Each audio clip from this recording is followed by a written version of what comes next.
Good morning to all of you. मैं self Bhushan sir from west Champaran Bihar. मैं उम्मीद करता हूं कि आप लोग बिल्कुल अच्छे होंगे, स्वस्थ होंगे, तंदुरुस्त होंगे। मैं भी आप लोग के बीच बिल्कुल अच्छा हूं, स्वस्थ हूं और तंदुरुस्त हूं। मैं ये मर्डर हिस्ट्री का पार्ट 20 लेकर आया हूं। इसके पहले के पार्ट मैं ऑलरेडी अपलोड कर चुका हूं।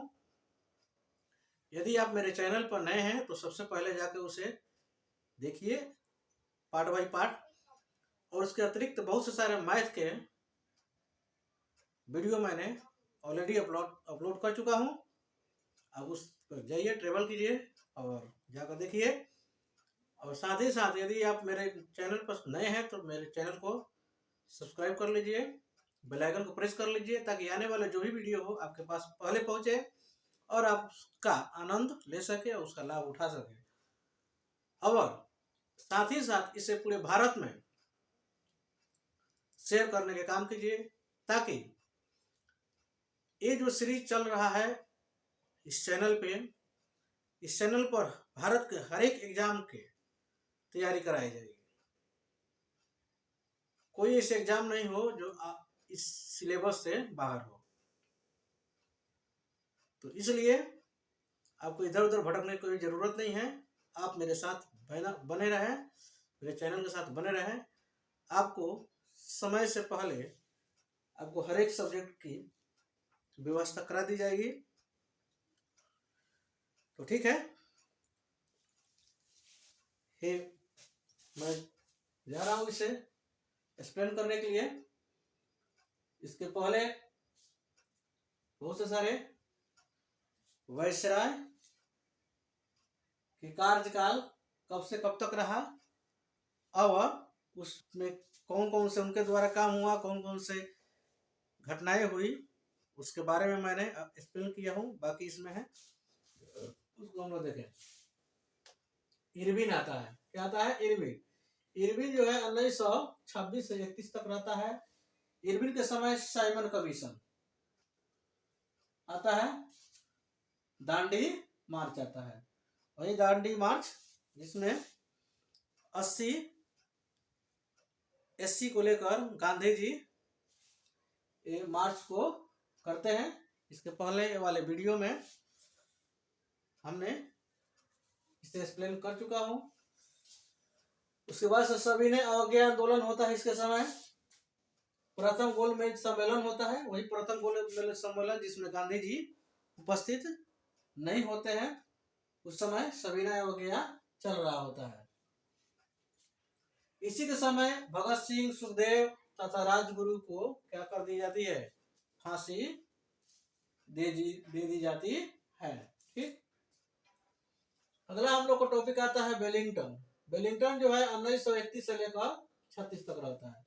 इसके समय द्वितीय तथा तृतीय गोलमेज सम्मेलन होता है, जिसमें गांधी जी वगैरह, अम्बेडकर जी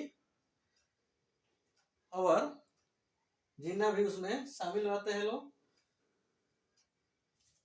और इसमें उसके बाद से इस सम्मेलन में जो है सांप्रदायिकता चार्ट की घोषणा कर दी गई। इसके समय भारत शासन अधिनियम 1935 पारित होता है। ये जो भी घटनाएं होती है किसके समय होती है? वेलिंगटन के समय। द्वितीय और तृतीय गोलमेज सम्मेलन होता है। सांप्रदायिकता पंजाब की घोषणा होकर दी जाती है। उसके बाद 1935 भारत शासन अधिनियम जो है, ये परीक्षा में मोस्ट इंपोर्टेंट है, बार बार पूछता है। जो भारत शासन अधिनियम जो 1935 से किसके समय आया? तो कभी क्या हो जाएगा? वेलिंगटन के समय आया। उसके बाद में आता है अगला वायसराय लेनिथगो जो है उसके समय 1936 से लेकर 43 तक रहता है। इसके समय पहली प्रांतीय चुनाव होता है, जो कि जब होता है 1937 में होता है। उसके बाद द्वितीय विश्व युद्ध होता है। क्रिप्स प्रस्ताव आता है, वही क्रिप्स प्रस्ताव जो क्रिप्स नाम के अंग्रेज जो लेकर आता है, और प्रस्ताव को कांग्रेस मानने से इनकार कर जाता है और ये क्रिप्स प्रस्ताव क्या हो जाता है? असफल हो जाता है। ठीक, तथा भारत छोड़ो आंदोलन, तो जैसे क्रिप्स प्रस्ताव फेल होता है उसके बाद से गांधी जी द्वारा ये आंदोलन कर दिया जाता है, भारत छोड़ो आंदोलन। उसके बाद से आता है वेवेल। कौन आता है? वेवेल। वेवेल जो 1943 से लेकर 47 के बीच तक वायसराय बनकर रहता है भारत में। उसके समय में शिमला सम्मेलन होता है, ये भी शिमला सम्मेलन ये बुलाता है, लेकिन ये भी शिमला सम्मेलन जो जिन्ना था उस समय पाकिस्तान के मांग कर रहा था, और जिस सम्मेलन में बुलाया, इस शिमला सम्मेलन में बुलाया जाता है, लेकिन जिन्ना के हरकत के चलते ये भी शिमला सम्मेलन क्या हो जाता है? वेवेल का फेल हो जाता है। कैबिनेट मिशन किसी समय आता है, उसका अंतरिम सरकार संविधान सभा किसके समय आता है? वेवेल के ही समय आता है। अगला आता है हम लोग टॉपिक माउंटबेटन। माउंटबेटन जो है 1947 से लेकर 48 के बीच में रहता है, जो कि 34वें अंग्रेज वायसराय था। ठीक, इन्होंने भारत को क्या कर दिया? स्वतंत्र करार कर दिया।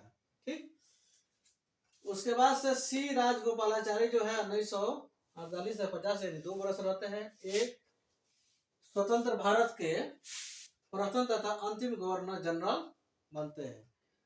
उसके बाद से 26 जनवरी 1945 को जब संविधान पूर्ण रूप से लागू हुआ, तब यह पद स्वतः क्या हो गया? समाप्त हो गया। कौन? ये वायसराय का, और अंतिम गवर्नर जनरल या गवर्नर जनरल का जो भी पद है ये क्या हो जाता है? स्वतः समाप्त हो जाता है। ठीक, इसके जगह पर क्या आ जाता है? राष्ट्रपति का पद आ जाता है, जिसके चलते क्या हो जाता है? समाप्त हो जाता है। अगला है क्योंकि 26 जनवरी 1950 को भारत प्रजातंत्र क्या है? प्रजातंत्र के साथ साथ गणराज्य राष्ट्र के रूप में भी स्थापित होता है। ठीक, इसके बाद से हम लोग का अब नया टॉपिक उभर के आता है, क्या? भारतीय राष्ट्रीय कांग्रेस 1850 से, यानी भारत में जो कांग्रेस की स्थापना होता है 1885 में होता है, और एक कांग्रेस के जो स्थापना होता है किसके लिए होता है? अंग्रेज सब अपने हित के लिए करता है। सब किसके लिए करता है? सब अपने हित के लिए करता है। सब ये कांग्रेस जो शब्द है, ये जो भारतीय राष्ट्रीय कांग्रेस का नामकरण दादा भाई नौरोजी द्वारा किया जाता है।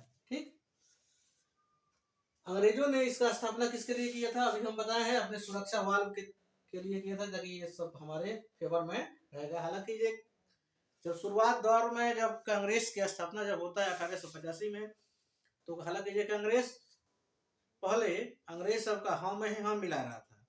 उसके बाद से इन लोगों का धीरे धीरे बदलाव होता है और उसके विरोध में लोग खड़ा होते हैं। कांग्रेस का पहला जो अधिवेशन होता है 1885 में होता है और मुंबई में होता है। ठीक, अब देखिए कांग्रेस का अधिवेशन, प्रथम अधिवेशन कब होता है? 1885 में मुंबई में होता है, जिसका अध्यक्ष होता है वेश चंद्र बनर्जी। कौन होता है? वेश चंद्र बनर्जी। इस अधिवेशन में 72 लोग क्या लेते हैं? भाग लेते हैं। उसके बाद से आता है द्वितीय अधिवेशन। द्वितीय अधिवेशन 1885 में आता है, ये कोलकाता में इस अधिवेशन को संपादित किया जाता है। इसका अध्यक्ष जो है दादा भाई नौरोजी रहते हैं। दादा भाई नौरोजी जो कांग्रेस अधिवेशन में 3 बार अध्यक्ष बनकर रहते हैं। तृतीय अधिवेशन जो है 1887 में होता है, जो कि ये मद्रास में इसको संपादित किया जाता है इस अधिवेशन को। इसका अध्यक्ष बदरुद्दीन तैयब है। जो बदरुद्दीन तैयब जो क्या है? मुस्लिम है, और कांग्रेस अधिवेशन में जो सबसे पहला मुस्लिम अध्यक्ष जो है ये बदरुद्दीन तैयब को बनाया जाता है। ठीक, उसके बाद से अगला जो होता है चतुर्थ अधिवेशन जो 1888 में होता है, इलाहाबाद में इसको क्या किया जाता है? संपादित किया जाता है, जिसका अध्यक्ष जॉर्ज उल। जॉर्ज उल जो है अंग्रेज है, और भारतीय कांग्रेस के पहला जो अंग्रेज जो है जॉर्ज उल है, जिसको भारतीय कांग्रेस का अध्यक्ष बनाया जाता है। उसके बाद से अगला आता है हम लोग का 5वां अधिवेशन 1889। ये मुंबई में इसको संपादित किया जाता है, जिसका अध्यक्ष होता है सर विलियम वेडरबर्न। कौन होते हैं? सर विलियम वेडरबर्न होते हैं। और सर विलियम वेडरबर्न जो है भारतीय कांग्रेस अधिवेशन का 2 बार अध्यक्ष रहते हैं। कौन रहता है? अंग्रेज रहते हुए भी ये 2 बार ये ऐसे अंग्रेज है जिनका नाम है सर विलियम वेडरबर्न। ये अंग्रेज भारत में कांग्रेस पार्टी का 2 बार अध्यक्ष रहता है। उसके बाद से 1896, ठीक, इसमें 1896 का कलकत्ता अधिवेशन होता है। इसका अध्यक्ष रहमतुल्लाह स्याही होते हैं। ठीक है, इन्हीं की अध्यक्षता में पहली बार भारत में राष्ट्रीय गीत जो है वंदे मातरम जो गाया जाता है, जो बंकिम चंद्र चटर्जी की एक पुस्तक है, जिस पुस्तक का नाम है आनंद मठ। उसी से इस गीत को, इस भारतीय गीत को लिया जाता है, जिस गीत का नाम है वंदे मातरम शुक्लम शुक्लम मलयालम शीतलम, इस तरह का है। ठीक, उसके बाद से अगला हम लोग को आता है 1905 का बनारस अधिवेशन। इसका जो अध्यक्ष है गोपाल कृष्ण गोखले करते हैं, जो कि ये गांधी जी के क्या है, ये गुरु थे। इनको 1905 अधिवेशन में बनारस के जो अधिवेशन है उनका अध्यक्ष बना दिया जाता है। उसके बाद से इसी अधिवेशन में स्वदेशी आंदोलन पारित हुआ था। इसमें स्वदेशी आंदोलन 1905 के बनारस अधिवेशन में पास होता है। उसके बाद से 1906 का कलकत्ता अधिवेशन, इसमें इसका अध्यक्ष जो है दादा भाई नौरोजी है। इस अधिवेशन में कांग्रेस ने भारतीय जनता के लक्ष्य के रूप में स्वराज को अपनाया। देखिए, इसमें कंफ्यूजन थोड़ा सा स्टूडेंट सबको कहाँ पर होता है। 1905 में जो है यहाँ पर स्वदेशी आंदोलन होता है। क्या होता है? 1905 में स्वदेशी आंदोलन होता है, लेकिन 1906 में स्वराज को अपनाया जाता है। यहाँ पर स्वदेशी और स्वराज, यहाँ पर हम लोग को ध्यान देने की जरूरत है। स्वदेशी आंदोलन जो है 1905 में होता है, जो कि गोपाल कृष्ण गोखले के अध्यक्षता में होता है, और ये बनारस के अधिवेशन में होता है। लेकिन 1906 में कलकत्ता अधिवेशन में ये दादा भाई नौरोजी की अध्यक्षता में ये स्वराज का क्या होता है, स्वराज को अपनाया जाता है। तो ठीक है, मेरा लेक्चर आज का इतना ही पर समाप्त होता है। मैं उम्मीद करता हूं कि आप लोग के अच्छा से समझ में आ गया होगा। आप इसे स्क्रीनशॉट मारकर या इस वीडियो को पॉज करके आप अपने नोट्स में से राइट डाउन करते जाइएगा। आगे पार्ट बाई पार्ट आपको मिलते जाएगा और उसमें आप नोट्स बनाते जाइएगा और उसे आप याद करते जाइएगा। उसके बाद से आप जितना अभी 20 तक हमने वीडियो बना दिया है, इसके अंदर आप देखिएगा किसी भी एग्जाम में जिसके अंदर से कितना क्वेश्चन टच किया है। उसके बाद से आपको समझ में आ जाएगा कि हाँ 21 लेवल से के सीरीज चल रहा है। तो ठीक है, मेरे वीडियो में अंत तक बने रहने के लिए बहुत बहुत धन्यवाद। फिर अगले वीडियो में हम मिलते हैं आप लोग से। तब तक के लिए जय हिंद, जय भारत।